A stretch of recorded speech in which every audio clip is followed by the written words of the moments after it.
In a valley where the Sangre de Cristo Mountains rose red against the sky and the wind carried the scent of piñon and sage, a Spanish woman was mixing mud with her bare feet while her neighbors watched from a safe distance. They had seen adobe construction before. This was New Mexico, after all, where the old Spanish missions stood as monuments to earthen architecture. But what this woman was building was something different, something stranger, something that looked less like a house and more like a giant mud pie shaped by a child who had never seen a proper building. She mixed clay with straw and water, stomping the ingredients together in a shallow pit until the mixture reached a consistency she tested by squeezing it in her fist. She shaped the mud into loaves the size of bread, then stacked them without forms or molds, building her walls handful by handful in a technique the locals had never seen.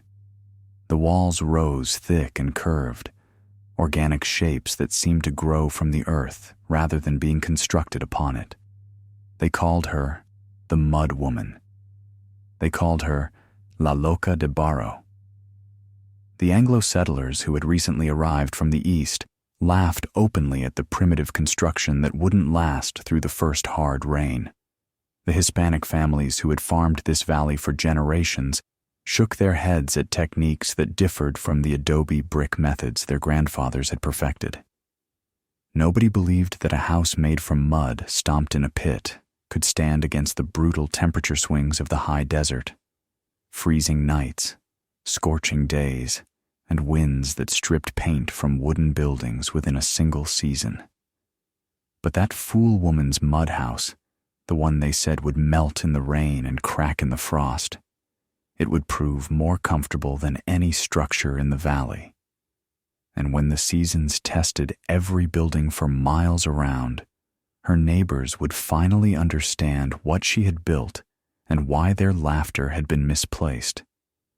What did she understand about thermal mass, breathable walls, and the ancient wisdom of earthen construction that made her mud and straw cabin the most comfortable home in the territory? The woman's name was Consuelo Reyes de Aragon. She had come to New Mexico from the Andalusian region of Spain, where her family had built with earth for generations.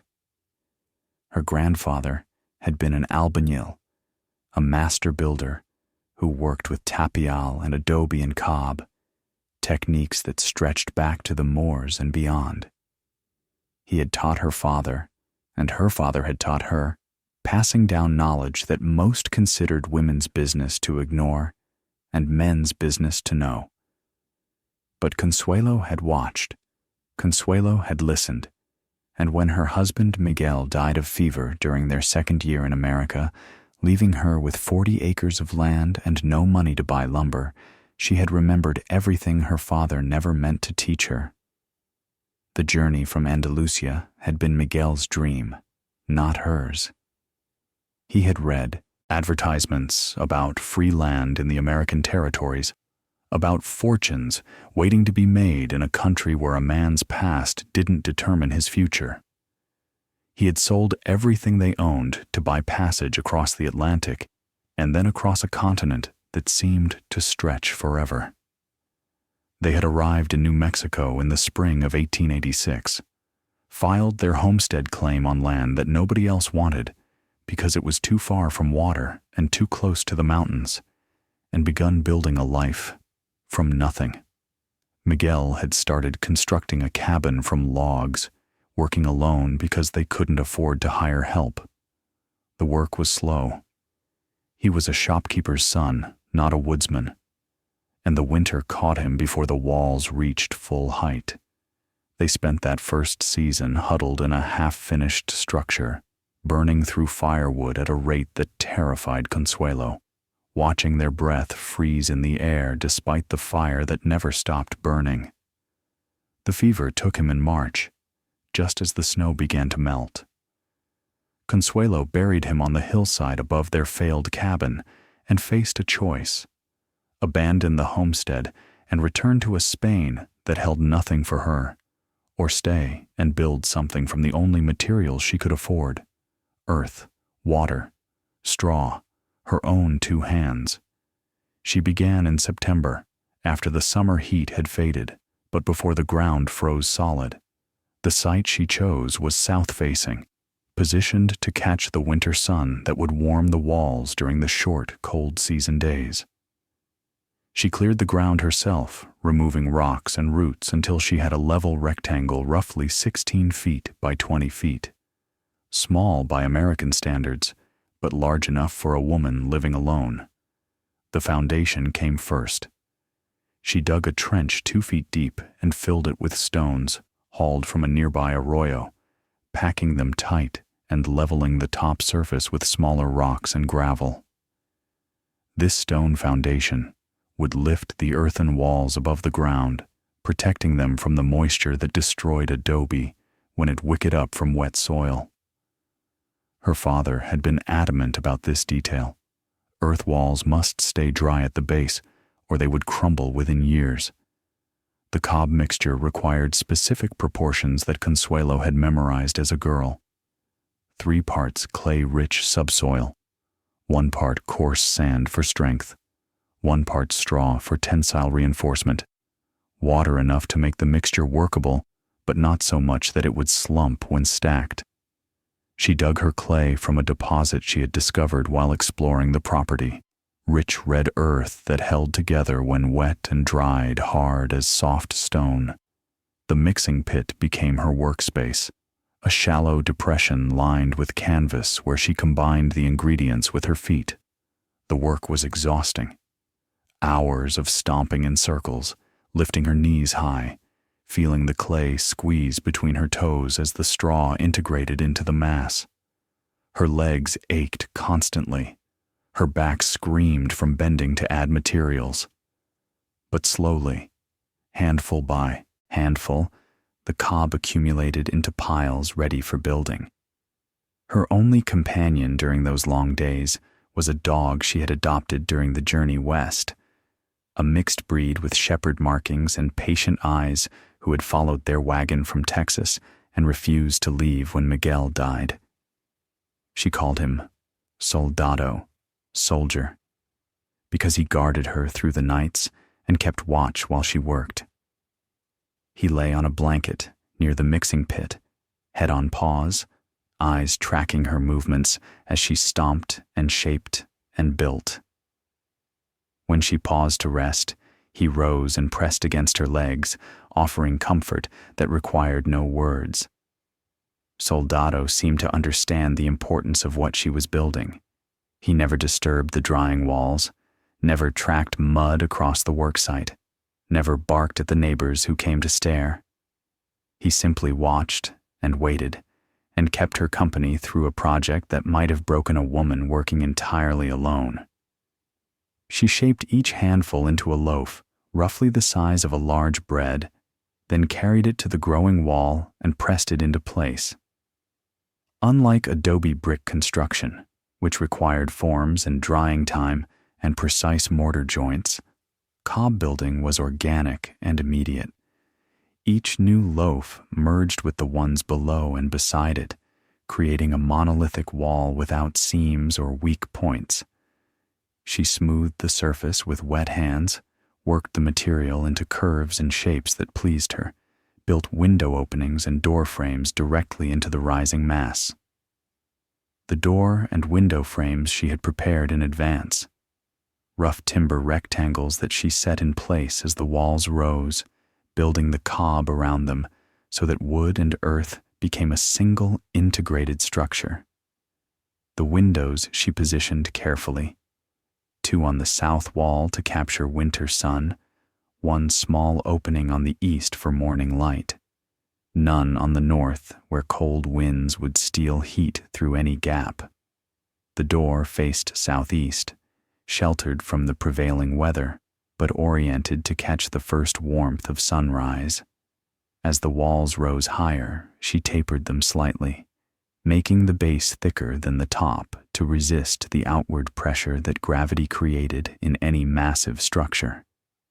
At 3 feet high, she embedded horizontal wooden poles, dead men, her father had called them, that would later anchor shelving and storage to the interior walls. At 5 feet, she created niches for candles and small items, shaping the recesses with her hands while the cob was still workable. The rounded corners were intentional, not accidental. Square corners concentrated stress and created cold spots where heat could escape. Curved walls distributed loads evenly and eliminated the thermal bridges that made conventional construction inefficient. The organic shapes that the Anglos found primitive were actually more structurally sound than the rigid geometry they preferred. The walls grew slowly, 2 to 3 inches per day at most, limited by how much weight the lower sections could support, before the cob dried enough to bear more. But the slowness had advantages. Each layer bonded completely to the one below, creating a structure that was essentially a single piece of shaped earth rather than an assembly of separate components. The walls would have no joints to crack, no mortar to fail, no weak points where water could penetrate and freeze and destroy. Her neighbors came to watch, their curiosity gradually overcoming their contempt. Samuel Whitfield, an Anglo rancher who had built his house from milled lumber shipped at enormous expense from Colorado, rode by during the second week of construction. He stopped his horse and stared at the waist-high walls that curved like the sides of a pottery vessel. "You're building with mud," he said, stating the obvious with the tone of a man who couldn't believe what his eyes reported. "I'm building with earth," Consuelo corrected, not pausing in her work. "The same earth that has sheltered people for 10,000 years. It'll wash away in the first rain. Adobe needs to be formed into bricks, dried properly, laid with mortar. This," he gestured at the organic mass of her walls, "this is just mud piled on mud. Come back in a year and tell me if it is washed away." Whitfield shook his head and rode on, but his wife Martha returned 2 days later with a basket of food and an expression of genuine curiosity. "I've never seen anyone build like this," Martha said, watching Consuelo press another loaf of cob into place. "Is this how they do it in Spain?" "In some parts. The technique is very old, older than Rome, older than the Moors. My grandfather called it tapial when the walls were rammed, cob when they were stacked like this. The English have their own word for it. So do the Welsh, the Yemenis, the Persians.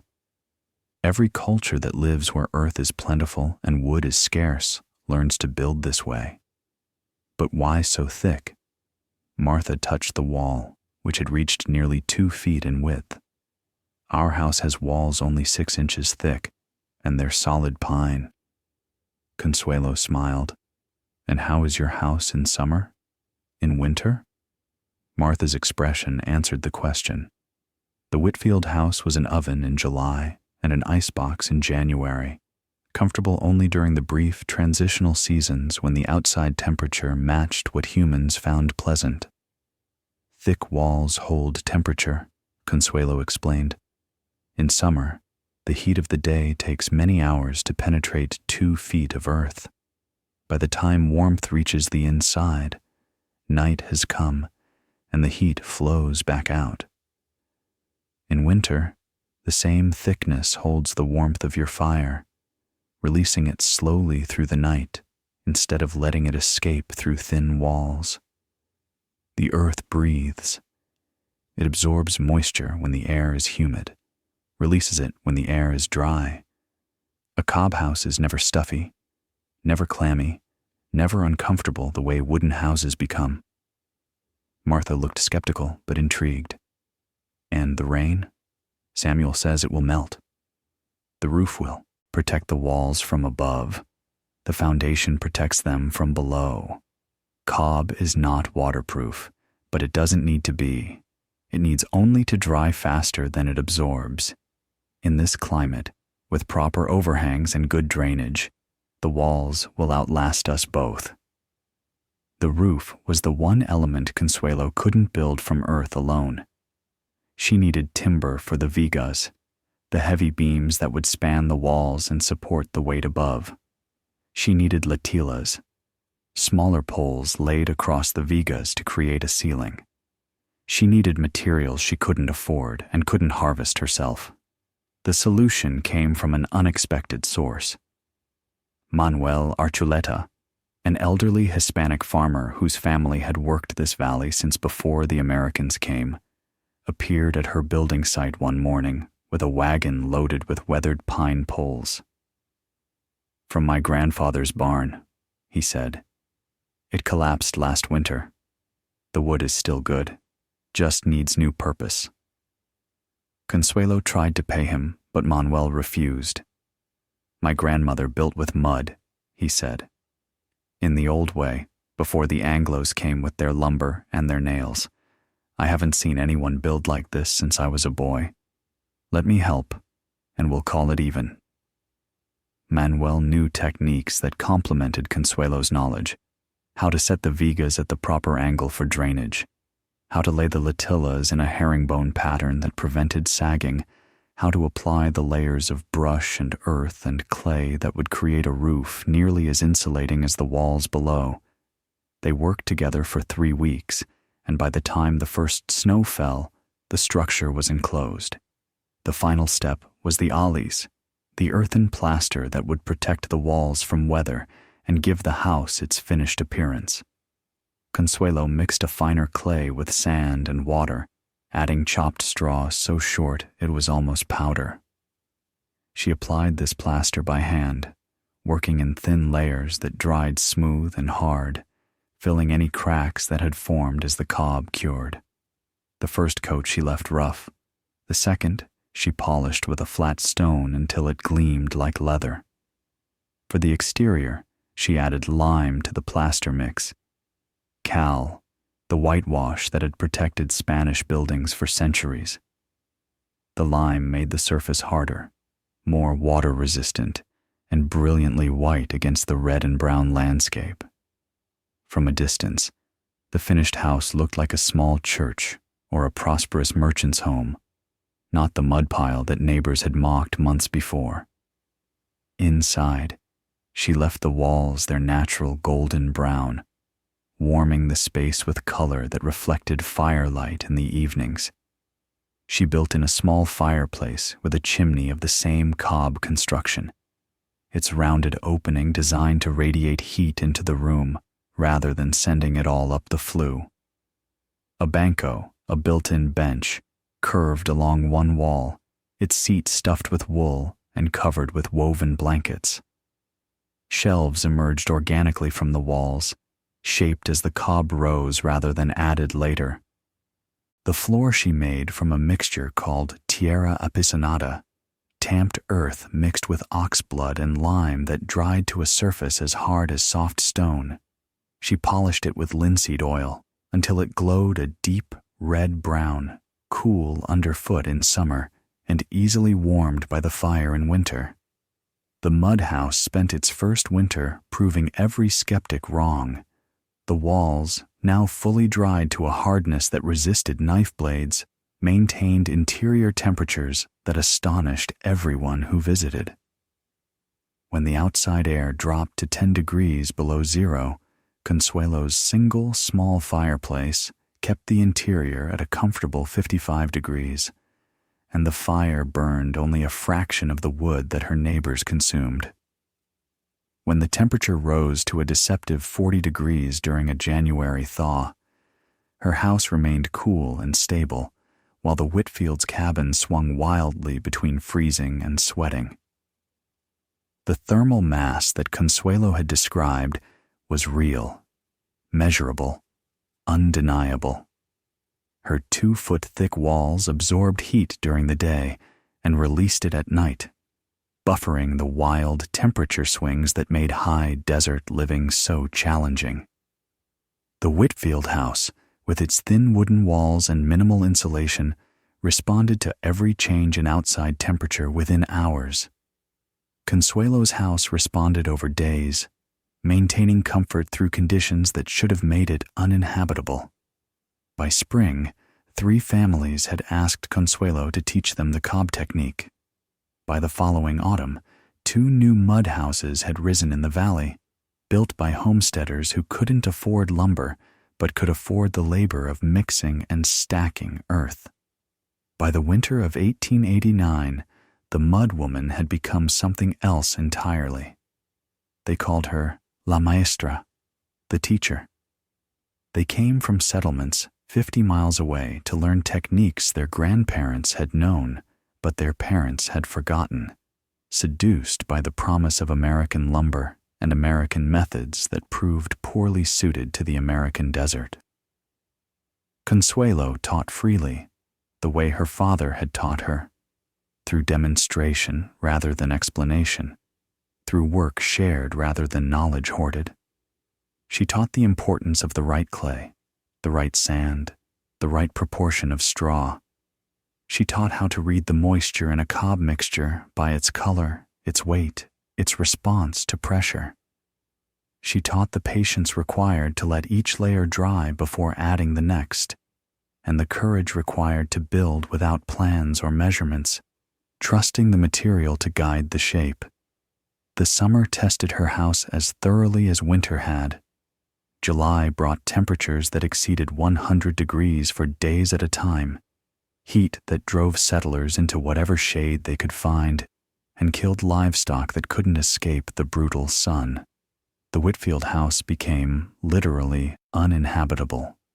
Martha told Consuelo later that they had slept outside for 2 weeks straight because the interior was hotter than the air outside, the thin wooden walls having absorbed the day's heat and radiated it inward through the night. Consuelo's mud house stayed cool. The thick walls that had held winter heat now blocked summer heat, the same thermal mass working in reverse to keep the interior 20 degrees cooler than the outside air. She needed no fire for comfort.